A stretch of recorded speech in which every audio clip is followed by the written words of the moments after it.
Good day, this is Dimitri Lascaris coming to you on September 18th, 2025, for Reason to Resist from Kalamata, Greece. The peacemaker, Donald Trump, has launched a new war on Venezuela. It all began in August of this year when Trump ordered a flotilla of U.S. naval vessels to patrol waters near Venezuela's shores, ostensibly to stop drugs, but in hopes of sparking regime change, a long desired objective of not only the Trump regime, but also predecessor administrations.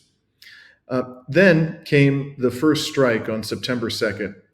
On that day, the US military killed 11 passengers in a small vessel that had departed from Venezuela. Here's the video of that assault, published by none other than Trump himself on social media.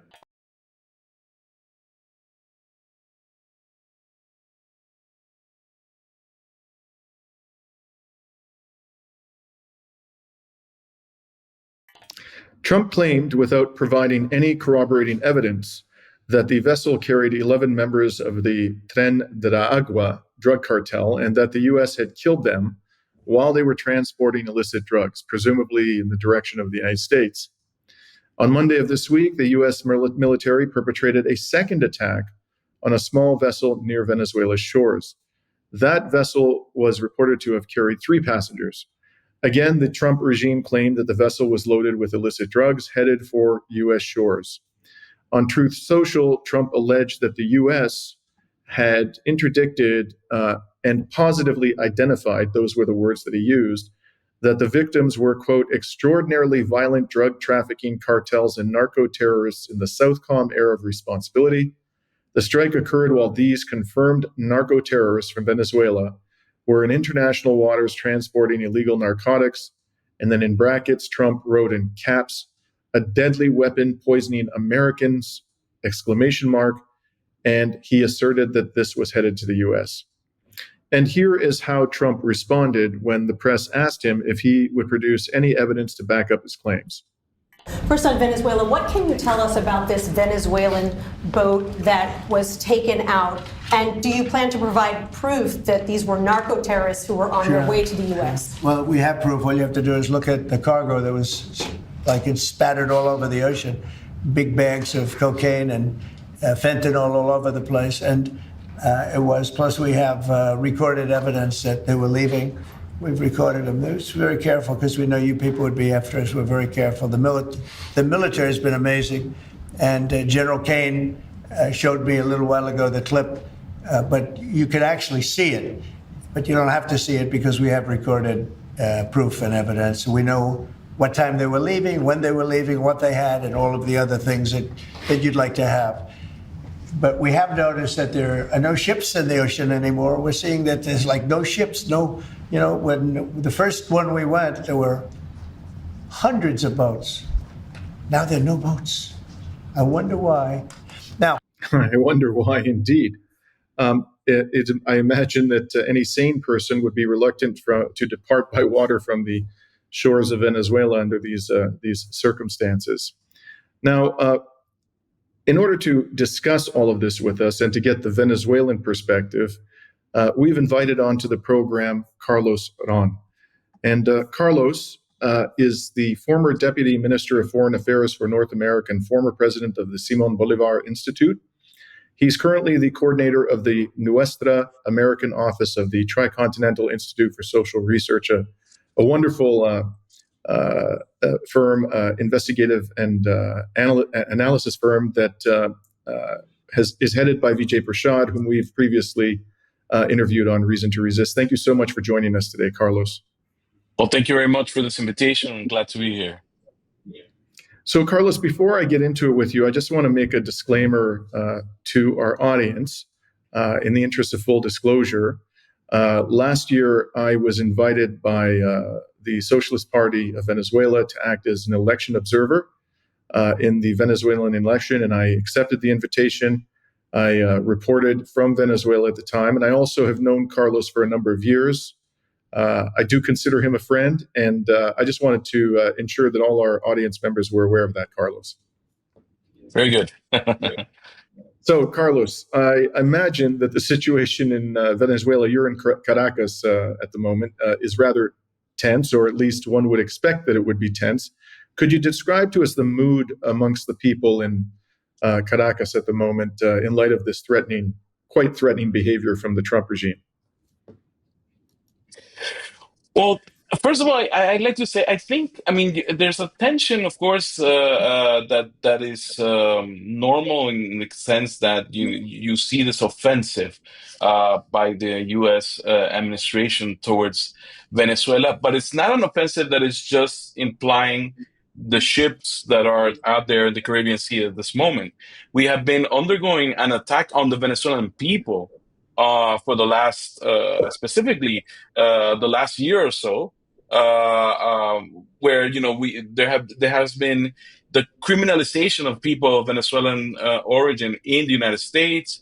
It's part of an offensive, really, not only against Venezuela as a country or Venezuelan government, but also the Venezuelan individual citizens. So the mood here, of course, is that is a catalyst for indignation. People feel offended at this issue. But I have to say that people would like to live their lives on a regular way. I think this is not the first time that we have been threatened by the United States as a nation. And I think the Venezuelan people want to continue to live their lives normally. People are aware, of course, of what the U.S. is capable of doing. But I think the majority of the people of Venezuela, first, they reject any sort of intervention. And I could say this, not only people that support the government, but people in the opposition have also expressed a complete rejection of anything that is a solution, brought on from outside, a solution that involves any sort of violence or intervention. And I think besides rejecting foreign interventionism, I think people just want to get on with their lives and try to live normal. They're not allowing this panic factor because this is there's part of a psyops as well here. Bringing ships, making all these threats, the constant statements by Trump and by other Rubio and so forth is trying to get people into a panic mode. But I think that Venezuelan people are calm, are just trying to get their everyday lives going, and very again very set on rejecting interventionism. The first time I went to Venezuela was not last year, during which I accepted the kind invitation to be an election observer. I went, I think it was back in 2018 or 19. When President Maduro won. I think that might have been the first election that he won, or the second. And in the immediate aftermath of that election, Canada led the formation of something called, I believe it was the Lima Group. It's now kind of evaporated. And they claimed that this character by the name of Juan Guaido was actually the legitimate president of Venezuela. And I remember, the situation was obviously quite tense at the time. And I remember how calmly the people of Caracas seem to be dealing with the situation. I'm just curious, what happened to Juan Guaido, Carlos? Where is he today? Do you know? Well, last time we've heard of him, he was at the U.S. Open tennis tournament, sitting down. I mean, the camera captured his face. He was sitting down, and basically he's become, an international some sort of protege of the United States. He's a wanted criminal here in Venezuela for trying to take on the functions of an elected president against the Constitution. But he is, living the life. He gets to go to these very expensive sporting events and, show off on his social media what he's doing. It's really an insult to the Venezuelan people, especially the people of Venezuela that have faced hardships here, such as the products of the blockade, the difficulties in getting everyday items, while this guy just basically is living off in another country, being paid because he was paid by the U.S. government with money that comes from Venezuelan accounts. From the money that belongs to the Venezuelan people. That's how that was his salary. that paid his salary, and now he's living the life, and he doesn't care, and no worries or cares about what goes on in this country. And as I recall, Carlos, it's been a long time since I've heard about Guaido, but Guaido, I believe that all of those states, Canada, the United States, European countries that originally recognized him as the real president of Venezuela, they subsequently retracted their recognition of him as the president. They no longer officially recognize him as the president. Is that correct? Yeah, a lot of those countries have changed their positions. Some of them have done it openly, and others more quietly. Because of I guess it's shameful to recognize how you supported a unelected leader, and help build a circus around him. But that's what has happened. In truth, nobody today, even refers to him as anything, as a president or anything like that. It was a shameful moment in the history of these countries that basically ganged up on Venezuela, and now he's fading into oblivion, and life is going on here. So let's get to the crisis that Venezuela is currently dealing with. In the corporate media, as I'm sure you know all too well, Carlos, we rarely hear the perspective of the Venezuelan government on its disputes with Washington. And I'd like to give our audience the benefit of Venezuela's perspective so that they can decide for themselves who's telling the truth about these so-called narco-terrorists. And so let's start with the first U.S. attack on September 2nd. According to the Venezuelan government, who were the people who were killed on that day, and what were they doing on that boat? Well, first of all, I think if you listen to President Maduro yesterday, he gave a press conference, and actually Monday, sorry, international press conference, where he was asked exactly about the issue on September 2nd, and officially he said there's an ongoing investigation. There's doubts about how the video was structured. I mean, that there seems to have been some alterations, and so far, officially, the line from the Venezuelan government is that there's an ongoing investigation, so they can't really accept the claim that these were 11 people, that these were actual people transporting drugs or anything of that sort. I think that brings us to an issue that's even more serious, because if President Trump is making a claim publicly through his social media and everywhere that these people in that footage, were Venezuelans, and when they were transporting drugs, and they were part of the some sort of drug cartel. There's no proof of this at all. I mean, he's not presenting any proof, and also, as any operation, any drug interdiction operation that you can counter anywhere around the world, the set of procedure is, if you see somebody where you have some sort of a suspicion that these people are carrying drugs, committing any sort of crime for that matter, you stop, you seize the cargo, you seize the people, you take them to some sort of judicial process to interview. You have to prove what these people are doing. There's no state of war. This is not it's not like U.S. territory is being invaded with weapons. I mean, there's no justification for the use of lethal weapons or an attack of this sort. So even if we were to believe, which we can't because there's no evidence to back it with, but even if we were to believe the narrative that President Trump is saying, that these are drug traffickers and so forth, that is not the way you can deal with such a offense. If that was the case, I mean, we saw footage of some people just on a boat, and all of a sudden this fire that just rains on them, blows it up. And it's funny. I mean, your clip you just showed is telling, because he laughs at this. He's really this is a person that is. He celebrates the spectacle of this action, as if this had any legality. And then he says, I wouldn't, if I was in a ship in Venezuela, I wouldn't dare to go to the ocean. I mean, so basically you're recognizing that you are exercising a military blockade on Venezuela, on a naval blockade on Venezuela. Because you're basically threatening, fishermen, anybody, because there's no process, there's no way to find out if these are drug dealers or what they are, and they have no authority to do this either. Yeah. So this is a serious violation of international law, and I'm sure of many domestic issues in the United States as well, because you need to at least prove that you have some sort of evidence. Where did he get the evidence that these people were drug dealers? How did he know? How did he find out?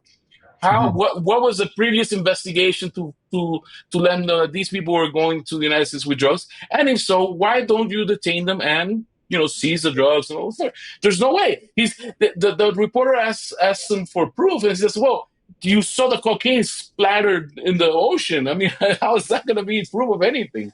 Right. It's ridiculous." If it wasn't as tragic, it'd be funny, but it's really a serious attack on international law. And I would imagine on the domestic laws of the United States, which is supposed to be Sure.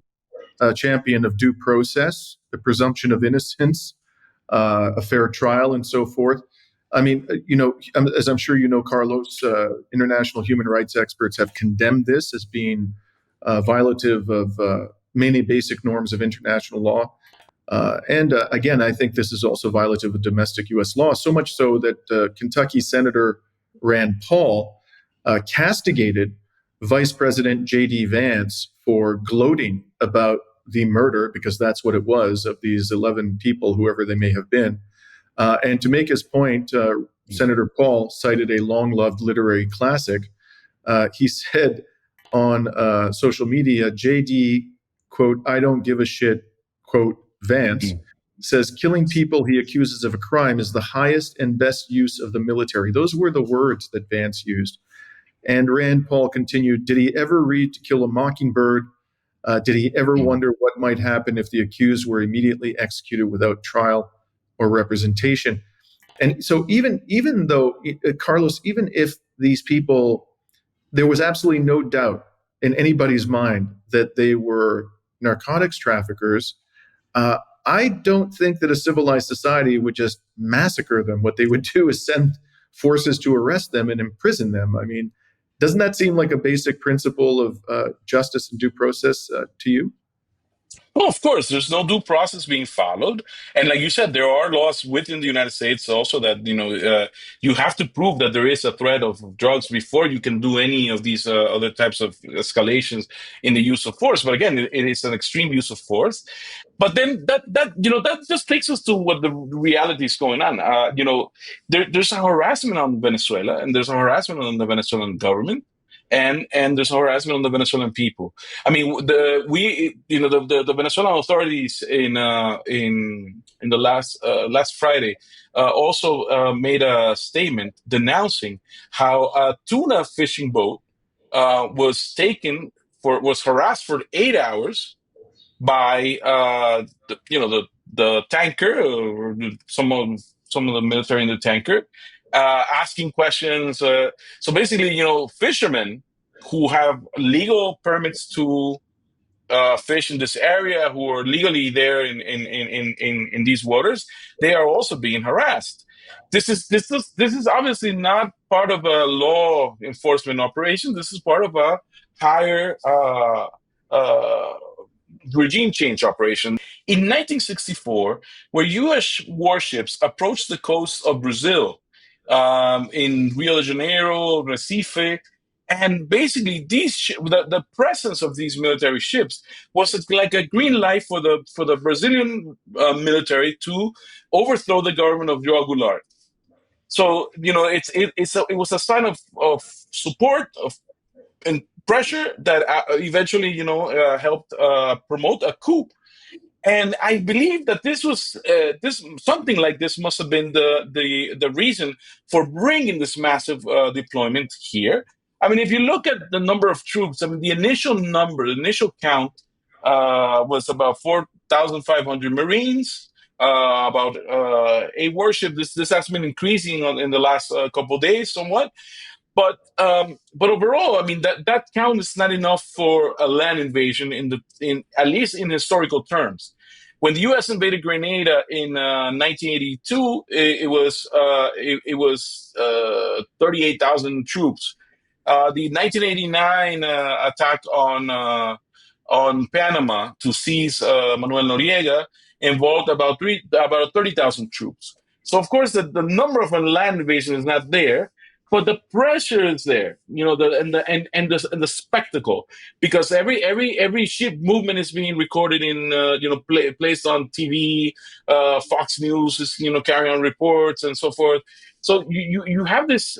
It was a show of strength that we believe. I mean, I think I comment this with several people here in Venezuela, that the way the opposition has been working the last several years, it was probably an effort to see if anyone from the Venezuelan military would come up and try to overthrow the government or create some internal pressures.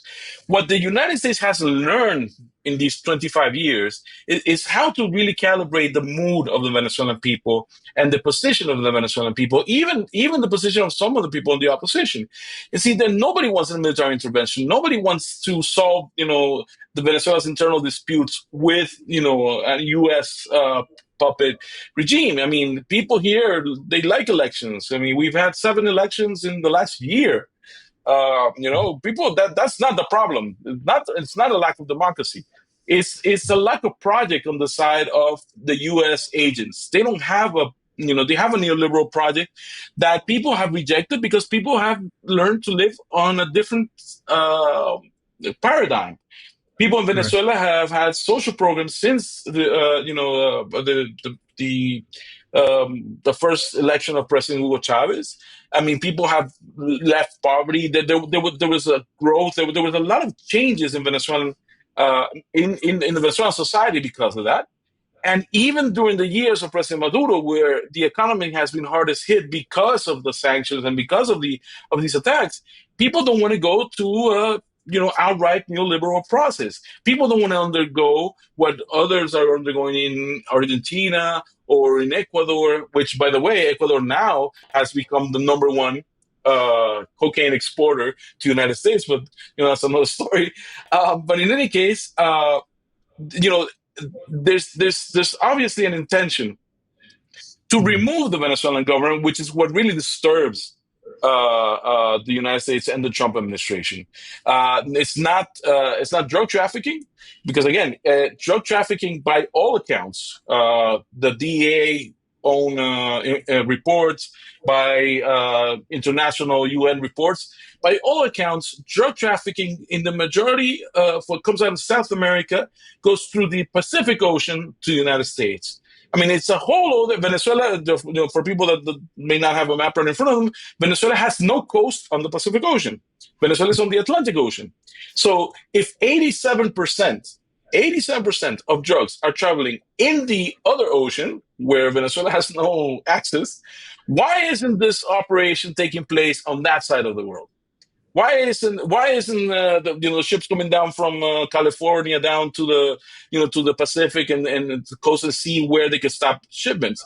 They're going to the Caribbean Ocean, the Caribbean Sea, in the Atlantic Ocean, where, according to all reports, if anything, only 5% of drugs come up to the United States. This is not about drugs. I mean, Tricontinental Institute prepared, it's been publishing a few weeks ago, this report called Addicted to Imperialism, which is a very well-documented report on how this issue of the war against drugs has been used for the last 50 years as an excuse for interventionism, for removing farmers from their localities and taking over their lands, all sorts of excuses, but never to really combat drugs. I mean, if you go to any DEA report today, they'll recognize that the major drug cartels in the region, they all have access to counterparts in the 50 states. Why isn't the war on drugs going on within the United States, where the problem is? Right. Why are they trying to aim at Venezuela? There's another reason, and the reason is the Venezuelan government is an uncomfortable government for the Trump administration and the U.S. administration in general. I want to come back to. I'm very glad you raised the subject of neoliberalism, but I just want to park that for a second, just to make sure that our audience understands the position of the Venezuelan government at the current time with respect to these people who were murdered. So, as I understand the government's most recent statements, it doesn't know who these 11 people even are, and it can't even say with any confidence that they're actually Venezuelan. Is that correct? At this point, the last intervention that President Maduro did this week, he stated that there was no that there was an ongoing investigation. He's not denying that they're Venezuelans, but there's still an ongoing investigation because there's a lot of issues that are still not clear as to what the origin of these people were, or where they came from, or even if the video was somehow doctored and so forth. But he does believe, his government does believe that they are Venezuelans. Is that correct? It's not conclusive yet. The investigation is ongoing. He didn't claim that they were Venezuelans. And with respect to the second vessel that was obliterated and the three persons who were murdered there, does the government has it come to a conclusion as to whether they were Venezuelans and whether they were involved in any kind of illicit activity? Well, again, I'm not speaking on behalf of the Venezuelan government, but what I've seen in the reports, so forth on television, is there's questionings on how these matters were handled, and there's an ongoing investigation to really verify the identity of the people in these boats and so forth. If they actually did come from Venezuela and not from somewhere else. I mean, when you see the operations, the video, you basically are seeing a frame where there's water and a ship that could be basically anywhere in the world for all Yes. that. And the ship is just. So there's. In the second instance, the ship wasn't even moving; it was just kind of adrift in the waters. Right. Yeah. So I think the Venezuelan government is being very careful into verifying these claims, because there was a point with the first video. There were some position that it might have been in somewhere else. Again, these are all ongoing investigations. I don't want to claim one thing or the other, but I'm just saying it's an ongoing investigation that the government still hasn't been able to verify. But if they were to be certain, of course, we're in light of a massive violation of human rights and international law. Right.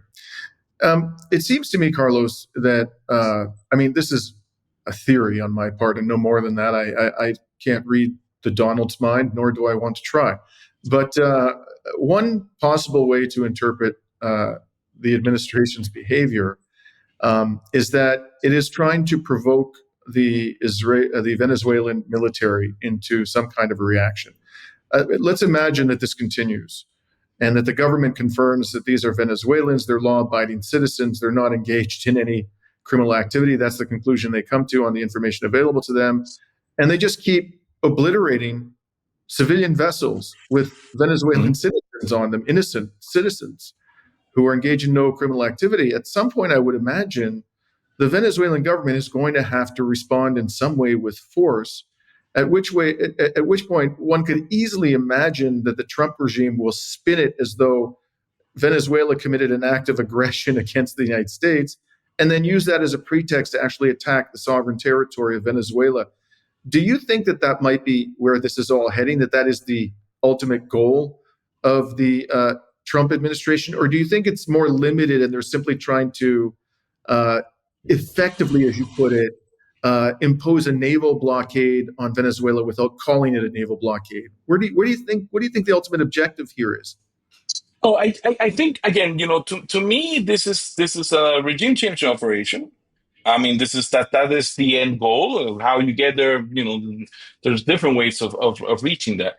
But I have no doubts that part of their presence and hostility towards the Venezuelan coast are sure related to other. I mean, we've seen these episodes in U.S. history before, the Gulf of Tonkin, the Maine, all these ships that just happen to be there when somebody goes crazy and blows them up, and then it justifies U.S. intervention. This is not the first time. I mean, we are a region of the world. If any region of the world knows U.S. intervention, is this one. I mean, since 1823, there's a doctrine called the Monroe Doctrine that was designed basically to justify the U.S. intervention in different countries in Latin America for whatever reasons, but basically to prefer U.S. dominance over this what it believes is its natural sphere of influence.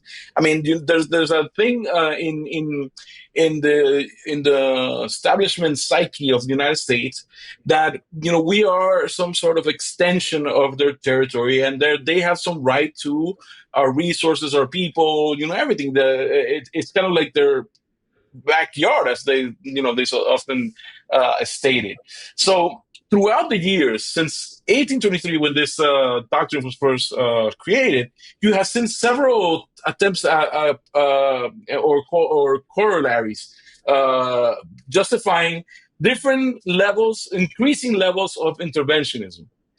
I would say, you had the Roosevelt corollary. You had the different presidents have stated, well, if the country in the Western Hemisphere is under financial stress, then we have the right to intervene. If a country can't solve its problem with its neighbor, then we have a right to intervene. Progressively over the 200 years, they move the bar, they move how they can justify intervention. And I think we may be at the point of a Trump corollary as well.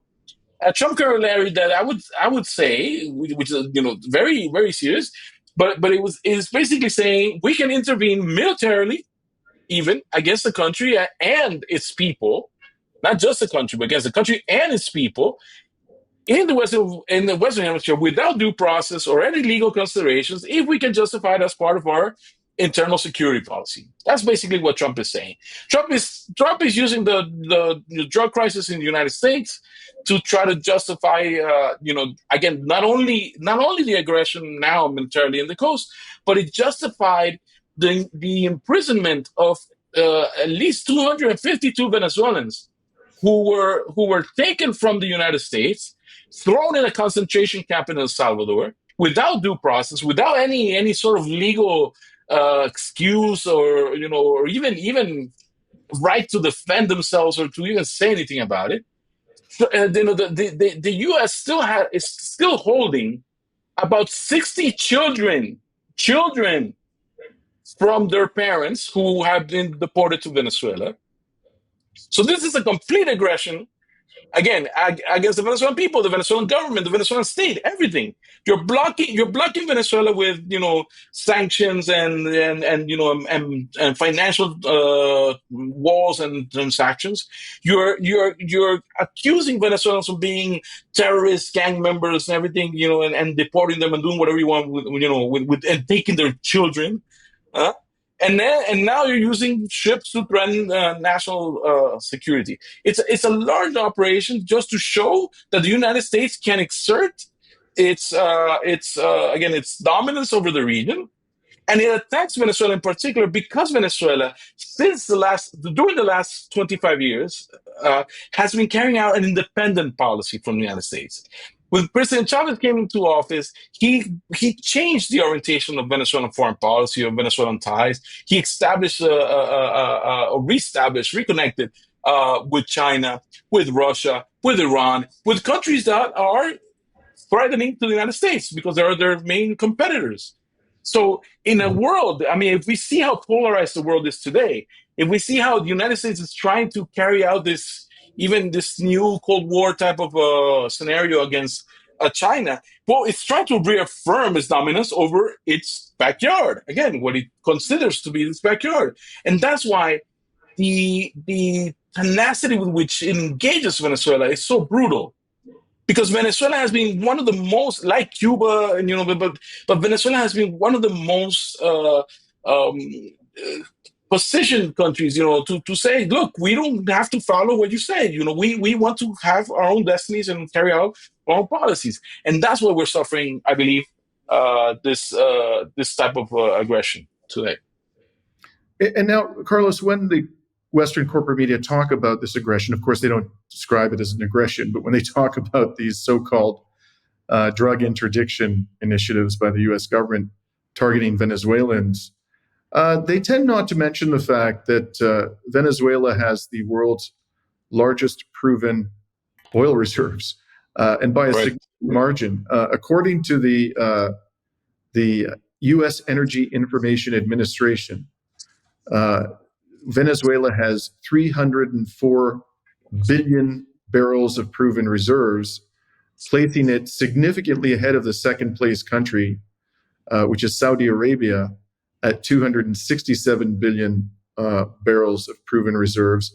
And a very interesting statistic to my mind is that it is estimated by experts in the industry that Venezuela has 885 years of production and reserve, almost a millennium, whereas Saudi Arabia has 81, less than a tenth.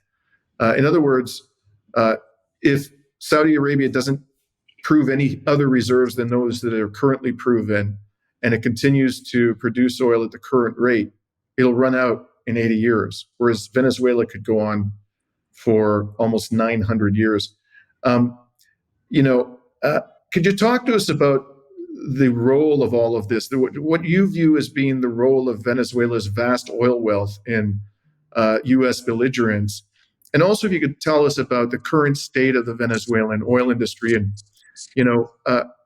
how are they managing to cope, or are they even managing to cope in the oil sector in Venezuela with all of the sanctions targeting the country? Well, like you said, Venezuelan has been always a key provider of oil for the United States. I mean, this is a relationship that began to have strong flows of oil since the World War II.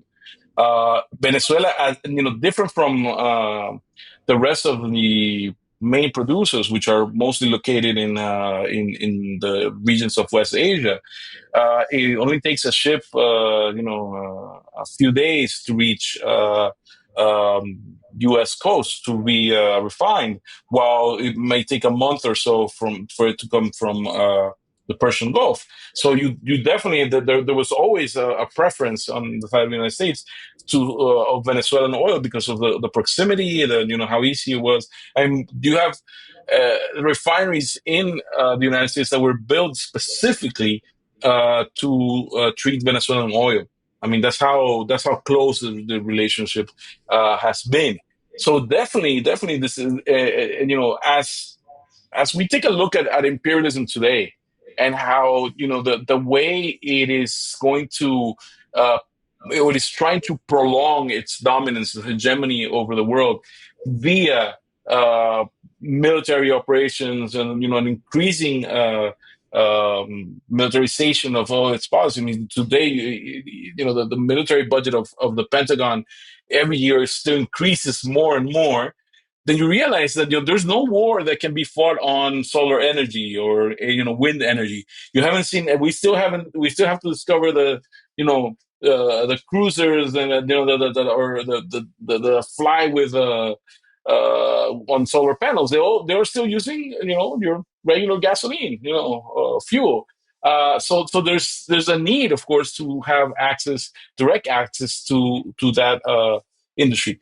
Of course, the Venezuelan industry, like you said, it's been affected all these years with the sanctions. I mean, one of the difficulties is that because the Venezuelan industry was built by foreign corporations, and most of the systems are tied to either U.S. model, somewhat to the British models, and so forth. But basically, all foreign models. There's a lot of replacement pieces. There's a lot of infrastructure that can easily be replaced once sanctions were put into place. And it's been I think the very ingenious Venezuelan scientists that have put together solutions, created solutions from our own. We have had help with other partners as well, other countries. Iran, for example, has been an example of that, because Iran, as an oil producing country that has also been blocked, has also learned how to replace the spare parts they need and how to restart their um, their their production whenever they need to. So there's always been cooperation in that sense. And Venezuela right now is producing close to 1 million barrels a day. Not It's not its highest point in history, but it's a recovery from the last years of maximum pressure. And the United States still tries to, in the last couple of months, still trying to sort of take control, grant these licenses to U.S. corporations, which is a way not of easing the blockade, but really of um, adjusting it or trying to dominate it in a way that they can also get some resources out of it. But overall, I mean, Venezuelans have had to be very creative. The Venezuelan government has had to create new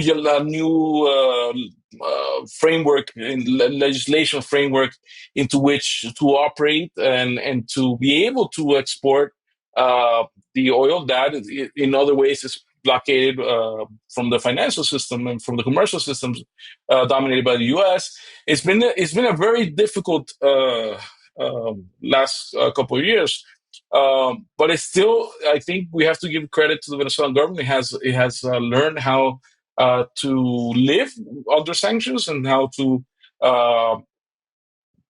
which I think more importantly, how to not allow these sanctions to destroy the Venezuelan economy or destroy the social guarantees that the Venezuelan revolution has had for the last 25 years. It's tremendous pressure and it's a lot of difficulty, but I think there's commitment on the side of the Venezuelan government to continue to provide for the Venezuelan people. So, we've been witnessing over the past few years, Carlos, just a historic, almost millennial shift in global power.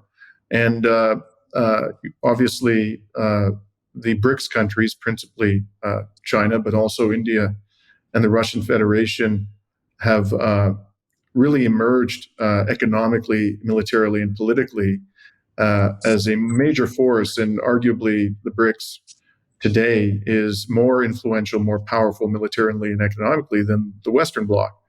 And when Trump came to office, he made a lot of noises about, I'm not saying he necessarily described it in this way, but his actions and his rhetoric suggested an expanded version of the Monroe Doctrine, which would extend over the entire Western Hemisphere. And a lot of people speculated that Trump was willing, just out of a necessity more than anything else, to kind of cede the non-Western world to China and other BRICS countries. But as compensation for that, he was going to take a much more aggressive approach to asserting U.S. interests in the region. And so you heard him say things like, we're going to take Greenland. We want Greenland. They better sell it to us or else. Canada is going to become the 51st state. He referred to Justin Trudeau as Governor Trudeau. He was talking about seizing the Panama Canal, renaming the Gulf of Mexico the Gulf of America. I think he actually did that, although nobody seems to be calling it the Gulf of America at all. And I'm curious to know, how do people in Venezuela perceive this as being? Do they believe that is in fact what is going on here? That Trump has understood that U.S. power is waning in the non-Western world, and that he's seeking to compensate for it by becoming even more aggressive than prior administrations in asserting U.S. hegemony over countries like Venezuela. And related to that, I guess I have a two-part question for you. A lot of people wonder, you mentioned Iran helping Venezuela with the restraints that have been put on its oil industry. A lot of people are wondering, how are the Chinese and the Russians reacting to the belligerence of the U.S. towards Venezuela? Are they becoming involved, or are they also taking the position, as far as you can tell, well, this is America's backyard. We're going to stay out of it. And as long as America stays out of our backyard, how are the Chinese and the Russians reacting to the attempts of the U.S. administration to isolate and destabilize Venezuela? No, well, I think both those countries. I'll start by the last part of your question. I think both those countries, specifically Russia and China, have been very clear in stating their opposition to this hostility uh, towards Venezuela.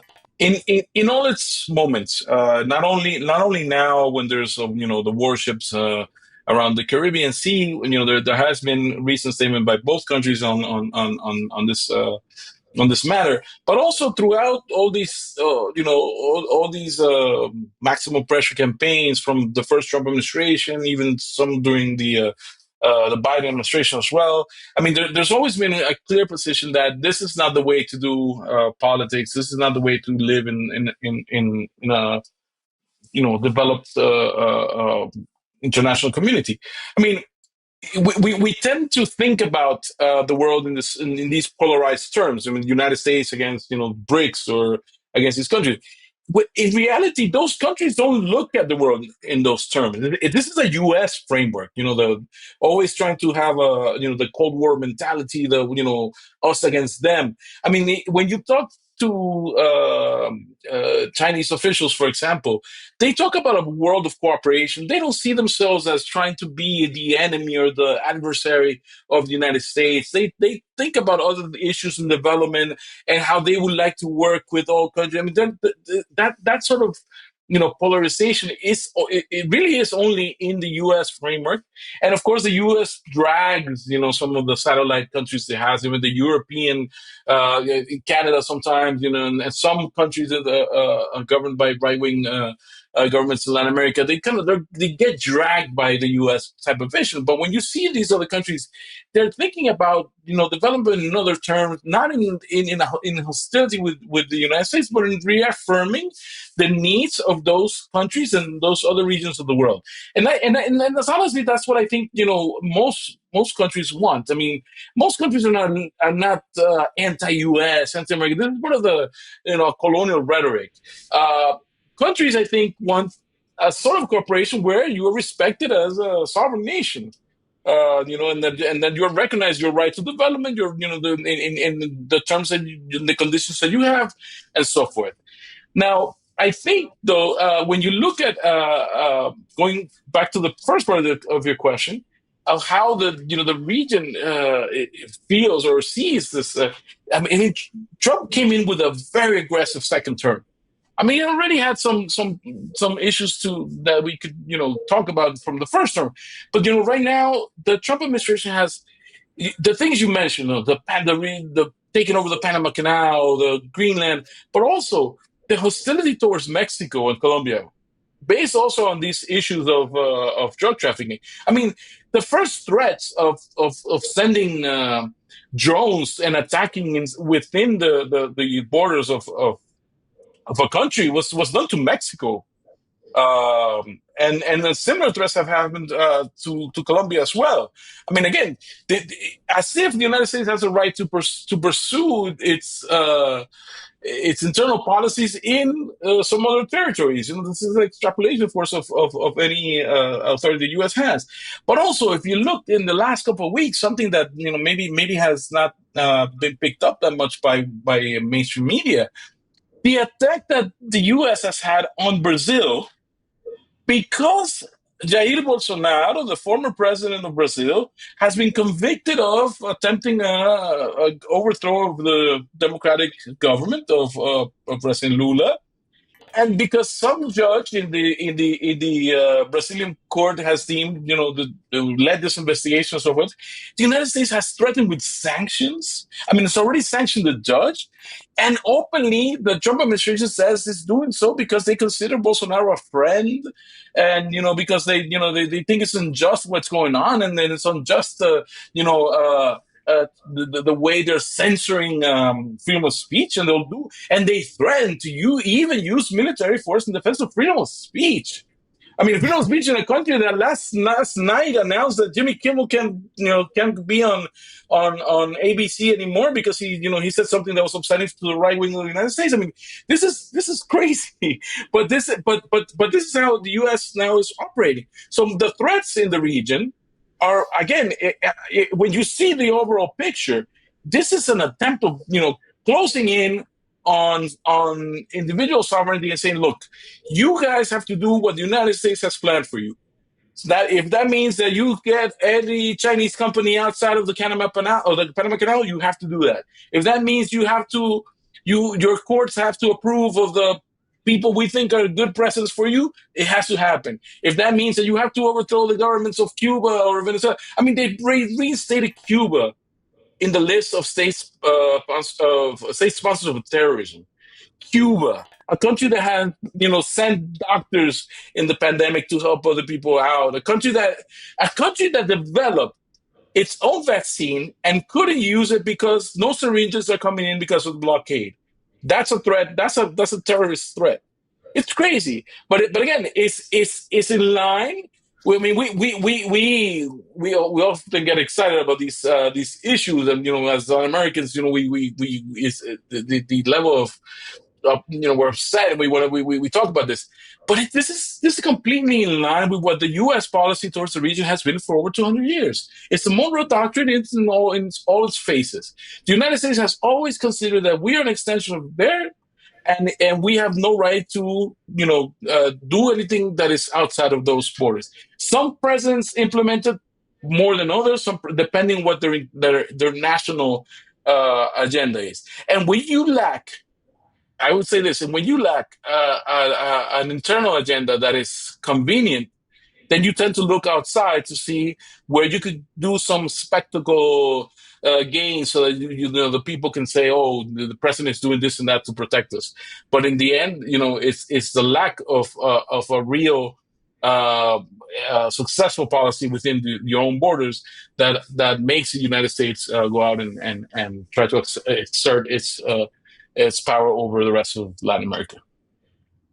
Yeah, this episode where Trump intervened because Bolsonaro was convicted. The other thing that immediately popped into my mind, Carlos, was for years, those of us living in Western countries have been bombarded with claims that non-Western states, principally Russia and China, are interfering in our domestic politics. I mean, you can't.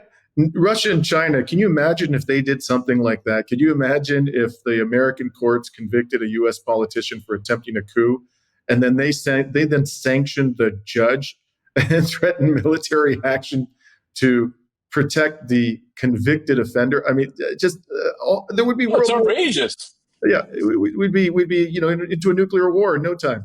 In any case, I want to conclude our discussion by returning to the subject, a very important subject you raised earlier, which is neoliberalism.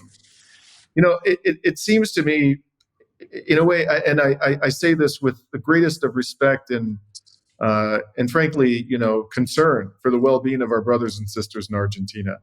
But in a way, there's a certain poetic justice that as the United States is attacking yet again, a socialist-oriented country in Latin America, Venezuela, that the poster boy for neoliberalism, Javier Milei in Argentina, is causing an uproar of historic proportions because of his savage austerity program. Could you talk to us about that? What is going on in Argentina? I've seen reports about protests and cuts and austerity and so forth. Perhaps you could enlighten us as to the nature of the problems there. Well, the problem is you had an ultra liberal government come in with Javier Milei, a government that it took massive cuts in government spending, eliminated the Department of Education, eliminated all these institutions that were crucial to the Argentinian population. It has affected the pensions of the elderly. It has created a lot of disruption. based on a claim that, well, you have to suffer a bit so that you can, better improve in the future. I mean, it's something that has never been proven, anywhere. None of the neoliberal models anywhere have shown any sort of improvement after these massive cuts, because you can't treat a country's expenses like your own personal bank account, or you think we grew up in a capitalist system thinking that if you save money, then you can buy something good for yourself in the future, and you think and they're trying to apply that to countries where there's social problems and all other type of changing conditions. In the case of Milei, it's brought such a disruption into Argentinian life that now you have different types of expressions of protest, of people trying to overturn this policies. And even in the recent elections a couple of weeks ago, you saw again a new victory on the side of the left, which is a reflection of how people are feeling desperate about the conditions. All this to say that we've proven in the last 25 years of all these processes of change and transformation in Latin America, that those processes that have been able to do deep social transformations, I mean, that have really dedicated investment and policies to uplifting their people, they have been successful, and they continue to resist despite the attacks.